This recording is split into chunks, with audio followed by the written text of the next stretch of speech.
നമസ്കാരം. മലയാളി വാർത്തയിലേക്ക് സ്വാഗതം.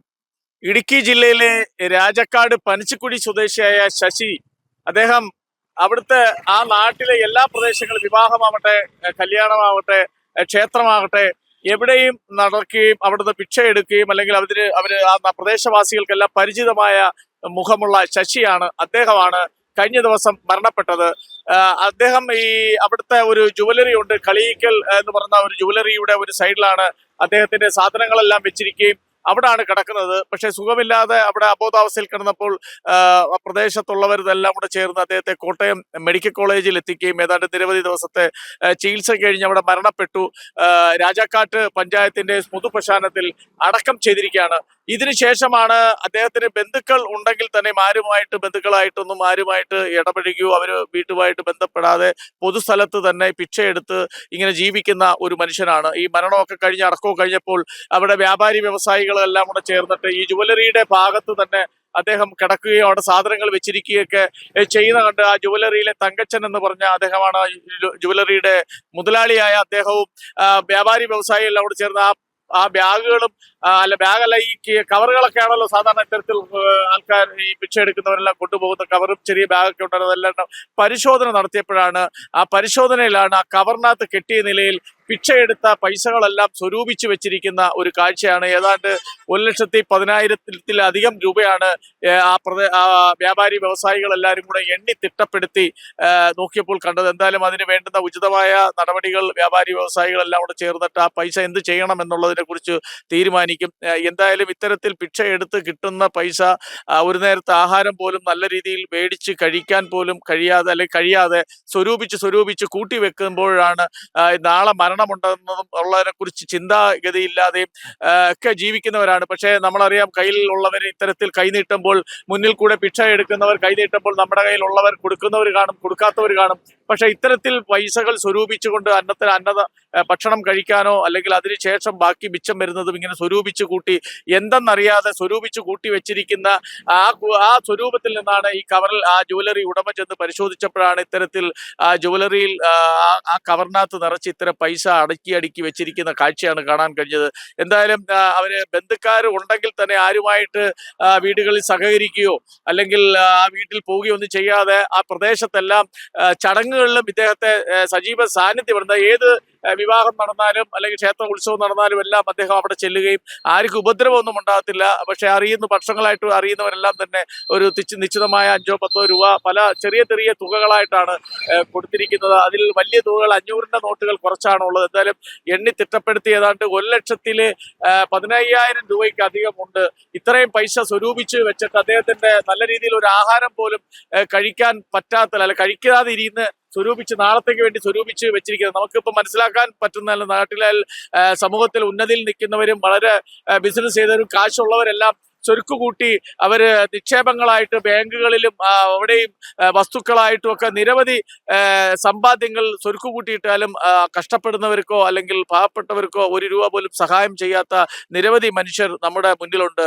പക്ഷെ അത്രയും സമ്പാദ്യമില്ലെങ്കിൽ പോലും കയ്യിൽ വരുന്ന പൈസക്കനുസരിച്ച് ജനങ്ങളിലും സമൂഹത്തിലുള്ള ജനങ്ങൾക്കും ക്ഷേത്രങ്ങളിലെ അന്നദാനങ്ങൾക്കും മറ്റ് ഒക്കെ തുകകൾ കൊടുക്കുന്ന കയ്യിൽ വരുന്നതനുസരിച്ച് കയ്യിൽ അധികം നിക്ഷേപമില്ലെങ്കിൽ പോലും അത്തരത്തിൽ നിരവധി സേവന പ്രവർത്തനങ്ങൾ ചെയ്യുന്ന മനുഷ്യരും നമ്മുടെ നാട്ടിലുണ്ട്.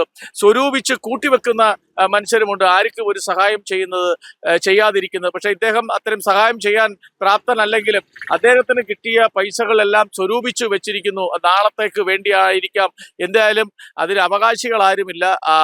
ബന്ധുക്കളോ ആരുമായിട്ട് സഹകരിക്കാതെ, ബന്ധുക്കളുമായിട്ട് യാതൊരുവിധ സഹകരണവുമില്ലാതെ ഒറ്റയ്ക്ക് ഇങ്ങനെ ഭിക്ഷയെടുക്കുകയും സമീപ വീടുകളിലൊക്കെ ആ പ്രദേശത്ത് എന്ത് നല്ല ചടങ്ങുകൾ കടന്നാൽ അവിടെയൊക്കെ ചെല്ലുകയും അവിടുമായിട്ട് സഹകരിക്കുന്ന നല്ലൊരു മനുഷ്യനായിട്ടാണ് മനസ്സിലാക്കാൻ പറ്റുന്നത്. അദ്ദേഹത്തിന്റെ കയ്യിൽ നിന്നാണ് ഇത്തരം ഒരു ചെറിയൊരു നിക്ഷേപമായിട്ടായാലും ചൊരുക്കുകൂട്ടി വെച്ചിരുന്നത്.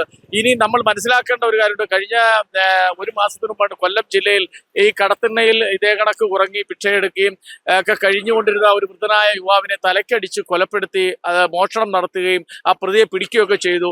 അപ്പോൾ മറ്റൊരു അക്രമങ്ങളിലേക്ക് പോകരുത്. ഇത്തരം ഈ ഭിക്ഷയെടുത്ത് ജീവിക്കുന്നവരെ പിടിച്ചു പറിക്കാനും അവരെ ആക്രമിക്കാനും പോകുന്ന പ്രവണത ഉണ്ടാകാതിരിക്കാൻ ഈ നിയമ സംവിധാനത്തിന്റെ ഭാഗത്തുനിന്ന് പോലീസ് ഉദ്യോഗസ്ഥർ ഇത്തരം ആൾക്കാർ ഈ കടത്തിണ്ണകളും അവിടെയൊക്കെ രാത്രികാലങ്ങളിൽ ഉറങ്ങുന്നവരെ അവരെ അവിടുന്ന് ആ പ്രദേശത്ത് നിന്ന് ഓട്ടിച്ചു വിടുന്നതൊക്കെ നമുക്ക് കാണാൻ കഴിഞ്ഞിട്ടുണ്ട്. അങ്ങനെ പോകുന്നവർ അവരെയൊക്കെ ഒന്ന് പരിശോധന നടത്തി അവരുടെ കയ്യിൽ അത്തരം പൈസകൾ ഉണ്ടെങ്കിൽ അതിൻ്റെ ഒരു നിക്ഷേപ മാർഗങ്ങളായിട്ട് ബാങ്കുകളിലോ മറ്റുള്ളവരത്തോ നിക്ഷേപിക്കുകയോ അല്ലെങ്കിൽ അതിന് അവർക്കൊരു സൗകര്യം ചെയ്തു കൊടുക്കാനെങ്കിലും ഈ നിയമപാലകരായിട്ടുള്ളവരും അധികാരപ്പെട്ടവരും പൊതുപ്രവർത്തകരും ഒക്കെ ചെയ്യണം.